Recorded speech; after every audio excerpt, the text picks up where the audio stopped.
എറണാകുളം ചേന്നമംഗലത്ത് ഒരു കുടുംബത്തിലെ 3 പേരെ കൊലപ്പെടുത്തിയ കേസിൽ ഈ മാസം 15-ന് കുറ്റപത്രം സമർപ്പിക്കും. സംഭവം നടന്ന 1 മാസത്തിനുള്ളിലാണ് കുറ്റപത്രം നൽകുന്നത്.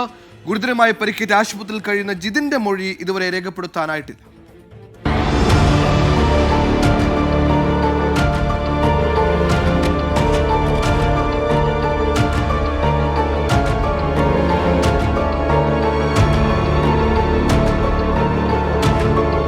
ജനുവരി 15-നാണ് ഋതു ജയൻ എന്ന കൊടും ക്രിമിനൽ ഒരു കുടുംബത്തിലെ 3 പേരെ തലക്കടിച്ച് കൊലപ്പെടുത്തിയത്.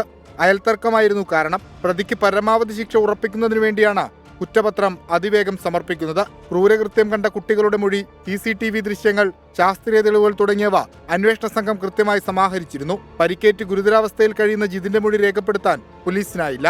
ജിതിൻ സംസാരശേഷി വീണ്ടെടുക്കാത്തതാണ് വെല്ലുവിളി. കുറ്റപത്രത്തിനൊപ്പം ആശുപത്രിയിൽ നിന്നുള്ള മെഡിക്കൽ റിപ്പോർട്ട് സമർപ്പിക്കും. കേസിൽ ഋതു ജയൻ മാത്രമാണ് പ്രതി. മുനമ്പം ഡിവൈഎസ്പി S ജയകൃഷ്ണന്റെ നേതൃത്വത്തിലുള്ള 17-അംഗ സംഘമാണ് കേസ് അന്വേഷിച്ചത്.